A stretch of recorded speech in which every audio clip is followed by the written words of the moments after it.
너희가 이 성전을 헐라, 너희가 이 성전을 헐라라는 제목으로 말씀을 좀 같이 나누겠습니다. 제가 3일 저녁을 계속해서 기침을 했더니 목이 쉬어버렸어요. 그래서 목이 잘 나오지 않는데 소리 잘 들리시나요? 네, 됐습니다. 여러분이 예수님 하면 여러분에게는 예수님이 어떤 모습이 떠올리십니까? 사람마다 특별히 내가 지금 어떤 신앙생활을 하고 있느냐에 따라서 예수님이 어떤 모습으로 비치느냐는 조금씩 다를 겁니다. 어떤 사람은 활짝 웃고 계시는 예수님이 또 떠올리는 사람도 있을 것이고요. 또 어떤 사람은 예수님께서 굉장히 슬퍼하시는 모습으로 예수님의 모습이 떠올리는 분도 계실 겁니다. 그런데 예수님께서 특별히 예루살렘 성전을 바라보시면서 예수님께서 보이는 감정과 표정, 이게 크게 두 가지로 나타납니다. 하나는 분노하시는 예수님의 감정과 표정입니다. 그래서 거의 마치 싸우듯이 이 성전을 그냥 다 들어 엎으시는 그런 모습이 나오고요. 또 하나는 예수님께서 이게 AD 70년에 멸망할 것을 이미 내다보셨습니다. 그래서 예수님께서 예루살렘 성전을 바라보면서 눈물을 흘리십니다. 슬퍼하시는 거죠. 분명히 예수님께서는 이제 AD 70년이 되면 이 성전이 로마에 의해서 멸망할 것을 이미 예수님은 아시기 때문에, 그런데 아무리 제자들에게도 이스라엘 사람들에게 말씀을 해도 사람들이 깨닫지도 못하고 회개하지도 않고 그들이 계속해서 멸망의 길을 향해서 달려가는 그 모습들을 보면서 예수님께서 슬피 우시죠. 여러분, 그럼 한번 질문 한번 던져볼까요? 예수님은 여러분을 어떻게 보고 계실까요? 여러분을 바라보시는 예수님의 감정, 또 표정은 어떤 감정이고 어떤 표정이실까요? 예수님께서 우리 구함교회를 바라보실 때 과연 예수님은 어떤 감정이시고 표정이실까요? 우리가 이것을 우리 머릿속에다가 질문을 던지고 오늘 말씀을 저희가 좀 봤으면 좋겠습니다. 오늘 말씀은 특별히 성전을 정화하는 사건이다라고 대부분 제목을 답니다. 그런데 여러분께서 한번 성경을 쭉 읽다 보면 예수님께서 이 예루살렘 성전을 정화하는 사건이 한 번인지 두 번인지 잘 가늠이 되지 않습니다. 그래서 어떤 목사님들은 예수님께서 특별히 예루살렘 성전을 정한 사건은 한 번이다, 그렇게 말씀하시는 분들도 의외로 많습니다. 그리고 또 많은 신학자들은 예수님께서 공생의 3년 동안 예루살렘을 향해서 특별히 올라가시는데 유월절을 4번 지키셨다라고 이야기를 해요. 그런데 유월절을 4번 지키는 데 있어서 예수님께서 이 예루살렘 성전을 정하는 사건이 2번이다, 그렇게 정리를 합니다. 특별히 생터에서 나오는 성경이 있는데요. 그 성경에 보면 참 그 정리를 잘 해놨습니다. 생터에서 나온 성경에는 보면 예수님께서 오늘 말씀 사역을 시작하시자마자 예루살렘에 올라가셔서 사역 초창기였던 이 예루살렘을 올라가서 6월절을 맞이하는 이때 예수님께서 성전을 정화했다라고 이야기하고, 예수님께서 이제 공생애를 마지막 마무리하는 마지막 6월절에 올라가서 다시 말해 십자가를 지기 위해서 예루살렘에 올라갔을 때 예루살렘 성전을 다시 한번 정화했다라고 이야기해요. 오늘 본문은 우리가 볼 때는 예수님께서 예루살렘 성전 정화 사건을 2번 일으켰다라는 전제를 두고 우리가 말씀을 좀 같이 나누겠습니다. 여러분, 6월절이 되면 유대인들은 이스라엘 나라 안에 사는 사람들은 물론이고 이스라엘 밖에 다른 나라에 흩어져 살아가는 디아스포라라고 말하지요. 그 사람들은 다 예루살렘으로 모여들어야 합니다. 왜냐하면 하나님을 예배하는 시간들을 가져야 하기 때문에 그렇습니다. 특별히 성년식을 갖는 남자아이들은 12세 이상이 되면 이 아이들 12살이 되면 무조건 남자아이들은 예루살렘 성전에 올라와서 하나님 앞에 제사를 드려야 되는 게 의무입니다. 그러니까 아무리 멀리 있고 그리고 내 형편이 어떠하든 상관없이 유대인들은 이 6월절이 되면 반드시 예루살렘까지 와서 하나님께서 레위기에 말씀하신 대로 하나님께서 이야기하신 제물들을 준비해 와서 하나님께 제사를 드려야 되는 것이 그들의 의무였고, 더 나아가서는 그들에게는 그들의 삶에 있어서 가장 중요한 일 가운데 하나였습니다. 여러분, 그러니까 지금 현재 이 예루살렘의 성전은 그 어느 때보다 많은 사람들이 모여 있습니다. 그런데 왜 모여 있냐면 하나님 앞에 제사를 드리기 위해 모여 있습니다.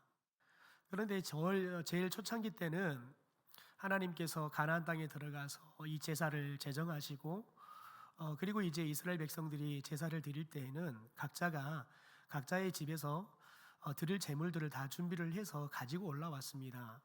그러면 제사장이 가지고 온 제물들을 다 검사를 합니다. 그래서 1년 되지 않는 숫소나 순양이나 아니면 비둘기나 사람들의 형편에 따라서 가지고 오는 제물들을 검사를 해야 돼요. 그래서 일단 1년이 지나지 않아야 되고, 또 하나는 흠이 없어야 돼요. 상처가 없어야 돼요. 때로는 장애가 없어야 돼요. 동물들 중에서도 장애가 있는 동물들이 있잖아요. 그래서 온전한 동물들을 하나님 앞에 제물로 드려야 되는 겁니다. 그런데 문제가 뭐냐면 집에서 분명히 가지고 올라올 때에는 온전했어요. 그런데 먼 길을 오다 보니까 이 제물로 드려야 할 동물들이 상처가 나는 겁니다. 그래서 마침 막상 예루살렘에 왔는데 제물을 드릴 수 없어 가지고 제사를 드릴 수 없는 안타까운 일들이 생기는 겁니다. 그래서 종교 지도자들과 이스라엘 백성들이 마음을 하나로 묶어서, 그러면 저 멀리서 오시는 사람들은 돈만 가지고 오십시오. 그러면 우리가 당신들이 예배를 드릴 수 있도록 이곳에 하나님께 드릴 제물용 그런 동물들을 준비해 놓을 거니까 당신들의 형편에 맞게 사가지고 드리십시오. 그래서 처음에는 이스라엘 백성들이 먼 거리를 오면서 상처가 나서 제사를 드릴 수 없는 그런 안타까운 사정들이 있어서 온 사람들마다 예배를 하나님 앞에 잘 드릴 수 있도록 돕기 위해서 성전 안에 특별히 이방인들의 뜰에 이 제물들을 미리 다 준비를 해 놓은 겁니다. 그러면 멀리서 왔던 디아스포라들이나 이스라엘의 제 끝덜이 남쪽이나 북쪽에서 예루살렘으로 왔던 사람들은 돈만 가지고 와서 특별히 제물들을 사서 하나님께 드리는 겁니다. 그러면 크게 문제 없이 제사를 잘 드릴 수 있는 겁니다. 그 다음에 또 하나는 성전세를 내야 되는 겁니다. 성전세는 세겔로만 내야 돼요. 그런데 사람들이 디아스포라나 이런 사람들은 그들이 쓰고 있는 화폐가 다르잖아요. 그러니까 성전세를 내기 위해서 그들이 쓰고 있던 화폐를 가져와서 한전을 해서 성전세를 내야 되는 겁니다. 그러니까 또 이제 한전을 해주는 사람도 이제 이방인 뜰에 있게 된 겁니다. 그러니까 이 모든 사람들은 다 이스라엘 사람들이 하나님 앞에 제사를 잘 드릴 수 있도록 돕기 위해서 처음에 그렇게 세워진 거지요. 그러니까 여러분, 이 사람들이 얼마나 거룩한 일들을 위해서 그런 지저분한 일들을 감당합니까? 그런데 이렇게 서원하게 시작되었던 것들이 시간이 가면서 장사하는 사람들과 그리고 종교 지도자들이 타락을 하면서 이 사람들이 이제 탐욕에 눈이 먼 겁니다. 그래서 장사꾼들은 특별히 재물들이 성하지도 않는 것들을 가지고 오는 겁니다. 왜냐하면 그런 것들은 싸잖아요. 싸게 구입해서 비싸게 파는 겁니다. 어떤 자료에 보니까 한 25배의 폭리를 취했다고 그래요. 그러니 생각해 보십시오. 25배의 폭리를 취해가지고 장사꾼들은 그 중에 절반은 자기가 돈을 벌고, 그리고 종교 지도자들에게 로비를 하는 겁니다. 그래서 이 장사꾼들이 파는 재물들은 흠이 있고 문제가 있지만 제사장들이 무조건 다 합격을 시켜주는 겁니다.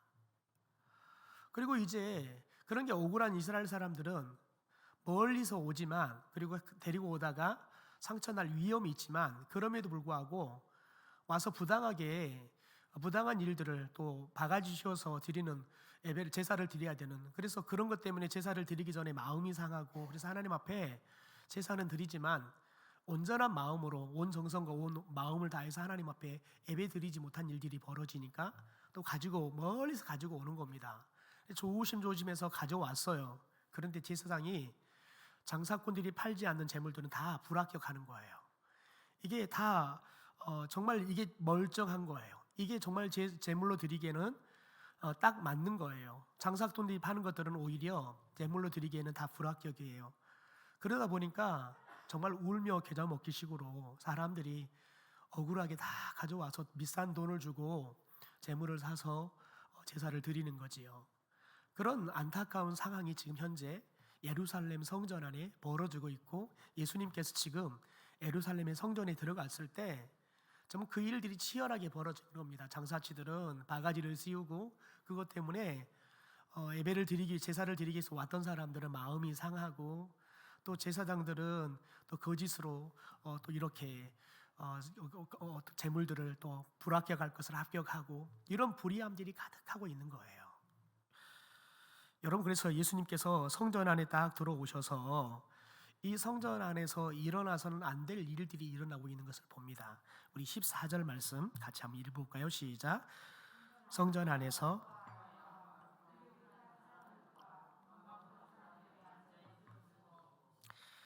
여러분 특별히 누구를 봤다는 거예요? 네, 짐승들을 파는, 재물들을 파는 사람들, 그리고 한선해 주는 사람들이 앉아서 그걸 거래하고 있는 것을 봤다는 겁니다. 여러분, 그런데 이 사람들은 가장 거룩해야 할 절기를, 가장 타락한 절기로 이 사람들은 더럽히고 있었습니다. 왜냐하면 돈에 탐욕에 눈이 멀어가지고 하나님도 두려워하지 않고 이 거룩한 제물을, 거룩한 제사를 여러분 더럽히고 있는 일들을 한 점 양심의 부끄러움도 없이 하고 있었던 거지요.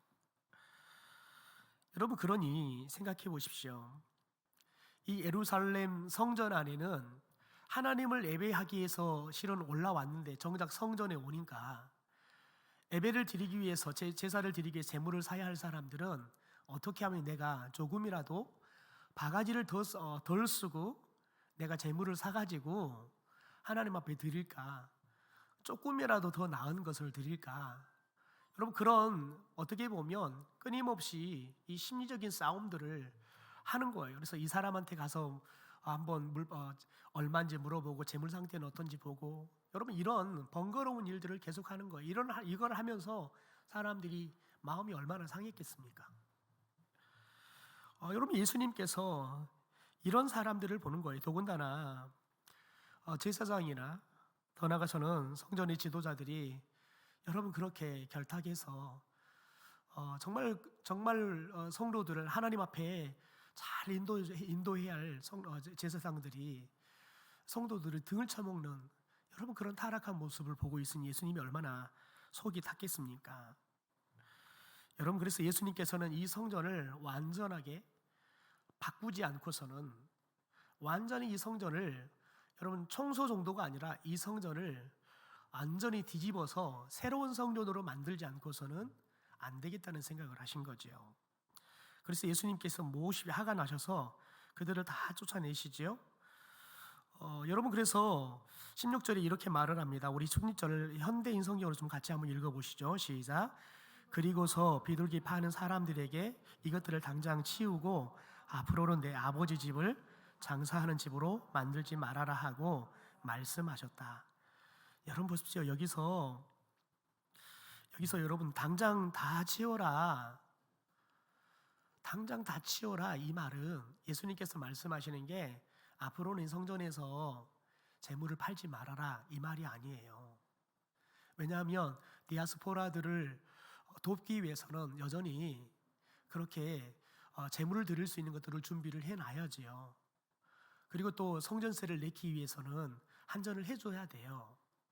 문제는 뭐냐면 예배를 돕기 위해서 했던 일들이 이제는 자기의 탐욕을 위해서, 탐욕을 채우기 위해서 여러분 사용하는 자기들의 어떻게 보면 탐욕을 채우는 타락한 방법이 돼버렸다는 거지요. 그래서 너희들 당장 그 잘못된 거 다 치워라는 거예요. 다 치워라 라고 이야기해요. 그런데 그 다음 보세요. 앞으로는 내 아버지 집을 장사하는 집으로 만들지 말아라 라고 이야기해요. 예수님께서 한번 청소를 하셨어요.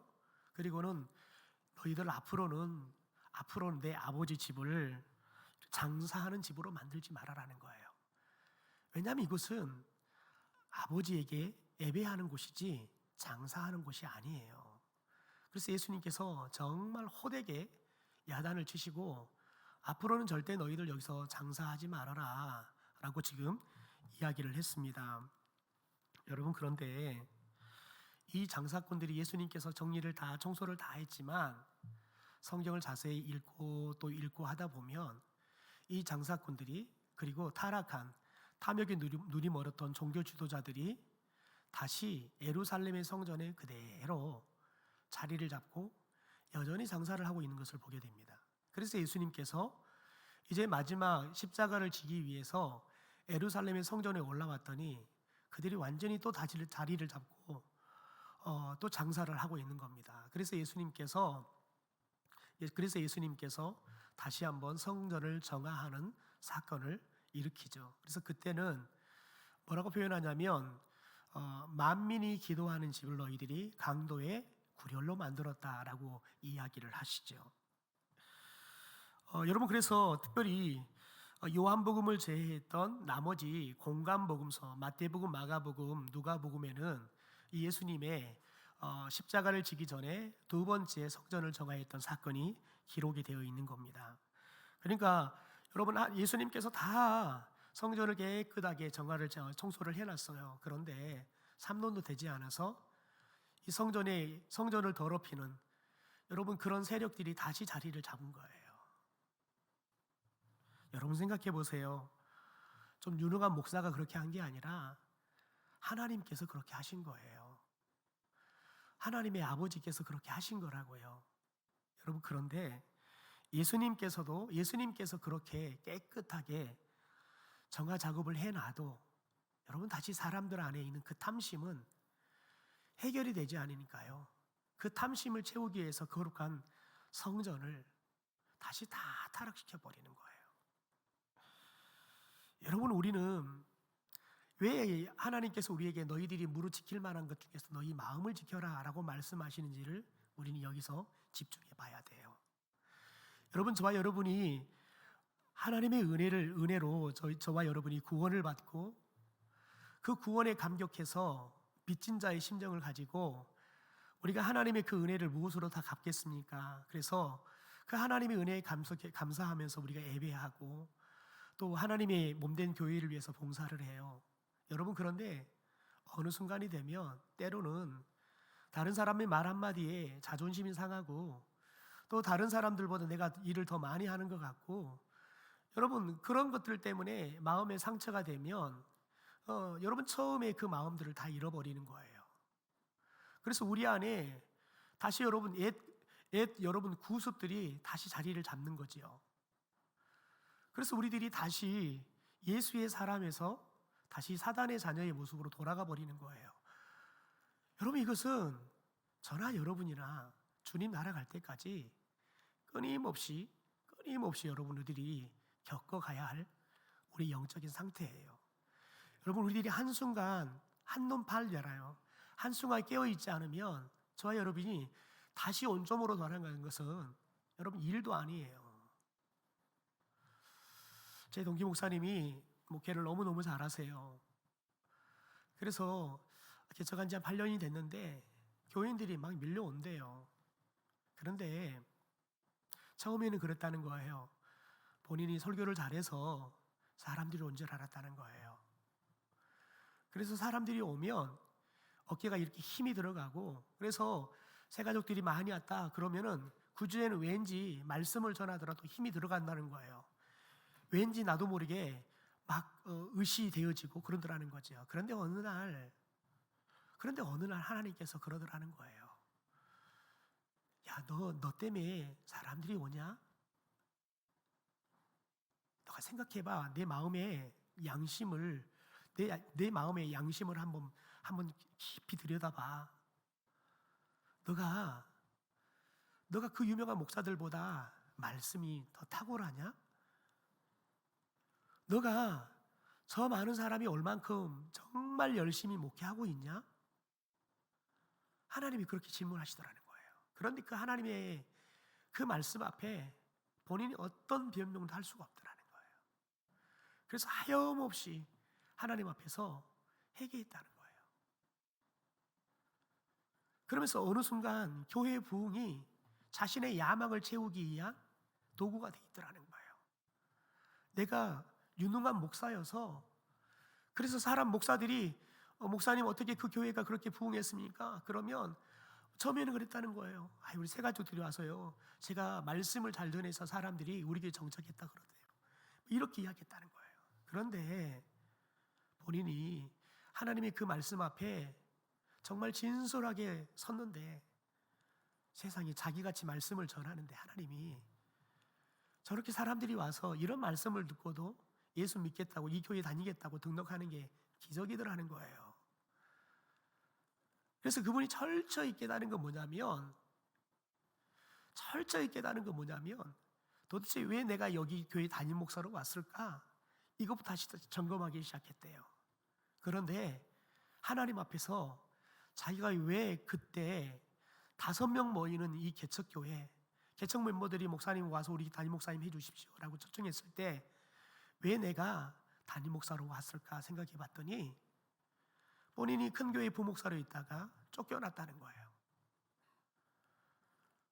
쫓겨나서 갈 곳이 없어서 이제 조그만한 교회에 부목사로 가서 목회를 하는데 정말 힘들어서 목회를 못 하겠더래요. 큰 교회는 다 해주잖아요. 관리 집사님이 계시고 운전하신 분이 계시고 다 해준단 말이에요. 교회 청소 다 해주시고. 그런데 작은 교회 가니까 관리 집사도 해야 되고요, 운전도 해야 되고요, 전구도 갈아야 되고요, 심지어 권사님들이 식당에 밥 한다고, 목사님 저희들이 시장 가는데 차 운전 좀 해주세요. 그러면 권사님들이 다 운전하고 가야 되는 거예요. 그래서 어느 날 그런 생각이 들어요. 내가 이게 목회를 하러 왔나, 내가 시다바리로 왔나, 이게 구별이 안 되더래요. 그런데 그때 마침 그분들이 전화를 해서, 목사님 저희가 개척을 했는데 목사님 모시려고 하는데 목사님 와주십시오 그랬는데, 그때 자기가 갔던 이유가 뭐냐면 담임 목사 하라 그러니까 담임 목사 되고 싶어가지고 갔다라는 거예요. 담임 목사가 얼마나 무거운 직책인지, 그게 얼마나 힘든 건지, 영혼들의 생명을 책임져야 한다는 게 얼마나 두려운 일인지 그런 건 생각하지도 않고, 그냥 부목사로 사는 게 너무 힘이 들어서 담임 목사 오라 그러니까 그냥 담임 목사 되고 싶어서 갔더라는 거예요. 그래, 하나님 앞에 정신 차리고 보니까 정말 하나님 앞에 고개를 들 수가 없더라는 거예요. 그래서 그분이 항종들을 임직을 할 때 항종들에는 무엇을 선물하냐면, 멍에를 있잖아요. 멍에, 소 등에 하는 멍에를 맞춰가지고 양쪽에 종을 달아가지고 그 멍에를 씌워주는 거예요. 그런데 목사인 자기부터 멍에를 쓰는 거예요. 그러면 우리는 하나님의 종이라고, 우리는 이렇게 하나님의 종 이상이 아니라고, 우리가 잘나서 우리 이렇게 목사로, 장로로, 안수집사로, 권사로 임직하는 게 아니라는 거예요. 하나님의 은혜로, 그리고 하나님께서 우리가 맡길만 해서 맡기는 게 아니라 하나님께서 우리에게 복을 주시려고 우리에게 일을 맡기면서 은사도 주시고, 또한 그 일들을 감당할 수 있도록 은혜도 주시고 힘도 주시려고, 하나님께서 맡긴다는 사실들에 대해서 나도 다시 한번 생각하고 항존주들에게 다시 한번 가르치는 거예요. 여러분, 그걸 깨달으니까 그냥 이제 사람들이 오는 게 두렵다는 거예요. 사람들이 와서 새가족들이 막 오면은 무섭다는 거예요. 내가 저 사람들의 영혼을 만족시킬 수 있는 말씀을 전해야 되는데 그러면 잠을 잘 수가 없다는 거예요. 그래서 담임 목사의 일을 하는 것이 얼마나 힘이 드는지 모르겠다는 거예요. 오카노 목사님이 65세에 조기 은퇴를 하셨어요. 그런데 오카노 목사님 65세에 왜 조기 은퇴를 하셨느냐? 자신이 설교 준비하고 설교하는 게 너무 힘이 들어서 65세 넘으면 도저히 본인이 감당할 수가 없어서 65세 조기 은퇴를 하셨다는 거예요. 여러분, 하나님의 말씀을 전한다는 것이 얼마나 무거운 직책인지 알면, 감히 여러분 말씀을 전하는 일이 즐거운 일이 아니라, 여러분 어떻게 보면 십자가에 목숨을 내어 걸기 위해서 올라가는 것 같은 거지요. 여러분, 설교가라고 이야기하는 오카노 목사님이 여러분 설교의 부담 때문에 목회를 할 수 없어 65세 은퇴를 했다니까요. 목사님의 그 말이 이해가 되더라는 거예요. 여러분, 저와 여러분이 한순간 우리가 주님 앞에서 우리가 죄인되고 그럼에도 불구하고 하나님께서 우리를 사랑하고 용서했다는 여러분 그 구원의 은혜를 잃어버리면 여러분, 저와 여러분이 열심히 봉사하는 것도 내 의가 돼버린다니까요. 내가 잘나서, 그래 내가 아니면 이 교회는 일할 사람이 없어, 여러분 그런 교만하면 사람이 돼버린다는 거예요. 여러분, 그게 영적인 탐욕이에요. 여러분, 예수님께서 아무리 청소를 해놔도, 그래서 너희들을 다 앞으로는 절대 여기서 장사하지 말아라 라고 경고하지만 3년도 안 돼서 그들이 다시 다 들어와서 다시 성전을 더럽혔다니까요. 여러분, 예수님은 이 성전 안을 보셨습니다. 여러분, 특별히 예수님이 보고 있는 성전은 헤롯 왕이 지었던 헤롯 성전입니다. 오늘 성경에 보면 무려 46년 동안을 짓고 있는 헤롯 성전입니다. 헤롯 왕이 다 짓지를 못해서 그의 아들이 이어서 계속 짓고 있는 겁니다. 46년을 지어도 다 완성이 되지 못할 만큼 성전이 거대하고 화려해요. 그런데 예수님은 그 웅장한 성전의 규모, 그 화려한 조각들이나 여러분 외형적인 그 화려함들을 보지 않았어요. 성전 안에 타락한 장사치들과 종교 지도자들의 모습을 본 거지요. 그들 때문에 마음의 상처를 받고 하나님 앞에 제대로 예배할 수 없는 많은 이스라엘 백성들의 아픈 마음을 보신 거예요. 여러분, 그런데 오늘 그 예수님께서는 지금도 여전히 성전 안을 보고 계신다는 거예요. 여러분, 고린도전서 6장의 말씀을 보면 사도 바울은 성전이 어디냐, 성전이 누구냐를 이야기합니다. 우리 같이 한번 현대어 성경으로 같이 읽어보겠습니다. 같이 읽죠. 시작. 여러분의 몸은 하나님께서 여러분에게 주신 성령의 집이며 성령께서 여러분 안에 살고 계신다는 것을 아직 모르십니까? 여러분의 몸은 여러분의 것이 아닙니다.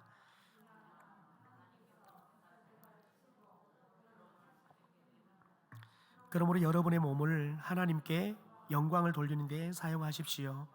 여러분의 몸의 주인은 하나님이십니다. 여러분, 하나님은 지금도 성전 안을 보고 있는데 여러분 어디를 본다는 거예요? 성전된 여러분 우리의 중심을 본다는 거예요. 오늘 말씀에 오늘 큐티 본문 가운데 여러분 특별히 사무엘은 사사로서 어린 시절부터 성전에 자라고 하나님을 어린 시절부터 하나님의 음성을 듣고 살았지만 여러분 그가 다 늙어가지고 여전히 사람들이 보는 애모로 특별히 이세 아들들 중에서 하나님이 세운 왕을 선택하죠. 그래서 사울처럼 그냥 키가 크고 애모가 장군감인 큰아들을 하나님이 세운 왕이다라고 이야기해요. 그때 여러분 하나님께서 사무엘에게 뭐라고 말합니까? 사람은 애모로 보지만 나는 사람의 중심을 본다라고 이야기하세요. 여러분, 하나님은 저와 여러분이 목사냐 장로냐, 저와 여러분이 일을 얼마나 많이 하느냐, 헌금을 얼마나 많이 드리느냐, 기도를 얼마나 많이 하느냐 그거 보지 않으세요. 저와 여러분의 여러분 성전 아닌 저와 여러분의 중심을 보는 거예요. 저와 여러분의 마음을 보는 거예요. 여러분, 예수님께서 우리가 특별히 요한복음 1장의 말씀 가운데 특별히 베세다에 여러분 시골 마을의 청년이었던 나다나엘을 보시잖아요. 나다나엘을 보기 전에 이미 그가 무화과 나무 아래에 있을 때 예수님께서 나다나엘을 보셨잖아요. 여러분, 그런데 성경을 보면 나다나엘이 무화과 나무 아래에 있는 걸 봤다라고 이야기하는데 그 말씀만 보면 예수님께서 나다나엘의 외형만 본 것 같아요. 여러분, 그런데 나다나엘을 만났을 때 예수님이 이 나다나엘에게 뭐라고 말합니까? 이는 참 이스라엘 사람이었다. 그러면서 왜 그러냐? 너 마음에 간사한 게 없다. 이걸 현대원 성경에는 뭐라고 말하냐면 너 마음에 거짓이 없다라고 이야기를 해요. 나다나엘을 볼 때 나다나엘의 중심을 본 거예요. 그리고는 그 중심이 거짓이 없는 거룩한 하나님의 말씀에 그가 순종하는 삶을 살아가는 것을 보면서 그가 참 이스라엘 사람이다라고 칭찬하신 거지요. 여러분, 저와 여러분이 어디에서 몇 평의 아파트에서 무슨 차를 타고 다니느냐 안 보신다니까요. 이 시간 여러분이 무슨 옷을 입고 와서 예배 드리냐, 여러분이 앞에 앉아서 예배 드리냐, 저 뒤에서 앉아 드리냐, 예수님은 그거 보지 않아요. 저와 여러분이 어떤 마음으로 지금 하나님 앞에 예배하고 있는지. 여러분, 성전인 우리의 안을 보신다고요. 여러분, 한번 생각해 봅시다. 우리가 말씀을 처음 시작할 때 과연 여러분의 내면을 예수님께서 지금 보고 계시면서 과연 예수님은 어떤 감정이 드실까요? 여러분에게 예수님께서 지금 말씀하신다 그러면 예수님은 나다나엘에게 했던 것처럼 너가 참 그리스도인이다, 너 마음에 간사한 게 없구나, 너 마음이 성령이 거하는 전처럼 정말 거룩하구나, 이렇게 말씀할까요? 아니면 예루살렘 성처럼 정말 만민이 기도해야 될 집인데, 내 아버지의 집인데 너희들이 강도의 구려를 만들어 버렸구나, 이렇게 말씀하실까요? 여러분, 우리 교회를 바라보면서 예수님께는 뭐라고 말씀할까요? 내가 내 피값으로, 내 목숨값으로 세웠는데 이 구암교회가 그 예수님 앞에 도대체 어떤 모습으로 보일 거냐는 거예요. 예수님께서는 이 교회를 왜 세우셨습니까? 예수님께서는 우리에게 그렇게 말합니다. 만민이 기도하는 집이다 라고 이야기해요. 과연 예수님께서 너희들이 만민이 기도해야 되는데 왜 너희 교회는 기도하는 사람만 기도하고, 그리고 또 기도 소리를 찾아볼 수가 없냐? 24시간 기도의 불이 꺼지지 않는 교회가 될 건데 왜 너희들은 기도의 불은 도대체 켜질 생각을 하지 않느냐? 여러분, 예수님께서는 저와 여러분에게 지금 우리들이 예수님 앞에 어떤 모습으로 살아가느냐를 보시고 우리에게 더 많은 것들을 맡길지 말지를 결정하시는 거예요. 그러므로 여러분, 저와 여러분이 오늘 말씀을 들으면서 우리 안에 있는 탐심이나 우리 안에 있는 거룩하지 못한 것들이 있다면 기꺼이 이 저녁에 저와 여러분이 다 여러분 깨끗하게 청소하고 주님이 거할 수 있는, 성령이 거할 수 있는 거룩한 성전이 될 수 있게 되기를 주님의 이름으로 축원합니다. 여러분, 마지막으로 여러분, 예수님께서 성전 안을 보시는데요, 여러분 보십시오. 예수님께서 이 성전을 깨끗하게 하시고 난 다음에 사람들에게 뭐라고 말합니까? 19절입니다. 같이 한번 읽어볼까요? 시작. 예수께서 대답하여 이르시되 너희가 이 성전을 헐라 내가 사흘 동안에 일으키리라. 여러분, 그런데 실은 예수님께서 이 대답을 왜 하셨냐면, 예수님께서 이 대답을 누구에게 했냐면, 여러분 오늘 말씀 특별히 18절 보십시오. 예, 유대인들이 대답하여 예수께 말하기를 내가 이런 일을 행하니 무슨 표적을 우리에게 보이겠느냐, 표적을 보여달라 그랬어요. 그랬더니 예수님이 뭐라고 말합니까? 너희들이 이 성전을 헐어라 라고 이야기해요. 그런데 여러분, 예수님께서 기적을 보여주려 그러면 너희들이 성전을 헐어라는 게 아니라 예수님이 성전을 헐어야지요. 그리고 헐고 난 다음에 예수님 말씀처럼 내가 사흘 만에 이 6년 동안 지어도 완성되지 못한 이 성전을 내가 사흘 만에 다시 짓겠다, 이 말씀을 말한 대로 이루어야지만 기적이 되겠지요. 그런데 예수님께서는 너희가 이 성전을 헐어라 라고 이야기를 하는 겁니다. 너희가 이 성전을 헐어라 라고 이야기해요. 여러분, 그러면 예수님께서 말씀하시는 유대인들에게 너희가 이 성전을 헐어라 말하는데 이 성전은 무엇을 의미할까요? 21절을 우리 현대의 성경으로 같이 한번 읽어보겠습니다. 그러나 예수께서 말씀하신 성전은 자기 몸을 두고 하신 말씀이었다. 여러분, 예수님의 몸을 말했다는 거예요. 그러니까 예수님께서는 여러분 뭘 알았냐면 너희들이 성전인 내 몸을 십자가에 못 박아서 죽일 거라는 거예요. 그러니까 자신의 몸을 헐어버릴 거라는 거지요. 그래서 너희들이 이 성전을 헐어라 라고 이야기하는 것은 뭐냐면 명령하는 것이 아니라 너희들이 성전인 내 몸을 죽일 것이다 라고 이야기를 좀 하는 겁니다. 예고하는 겁니다.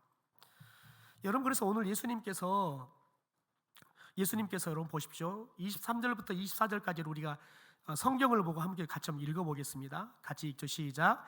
6월절에 예수께서 예루살렘에 계시니 많은 사람이 그의 행하시는 표적을 보고 그의 이름을 믿었으나 예수는 그의 몸을 그들에게 의탁하지 아니하셨으니 이는 친히 모든 사람을 아심이요 또 사람에 대하여 누구의 증언도 받으실 필요가 없었으니 이는 그가 친히 사람의 속에 있는 것을 아셨습니다.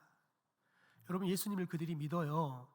예수님이 일으키는 표적들을 보고 예수님을 믿었대요. 그런데 예수님은 그들을 의지했다고요? 아니에요. 이유가 뭡니까? 그렇게 이야기해요. 친히 모든 사람들을 알았다는 거예요.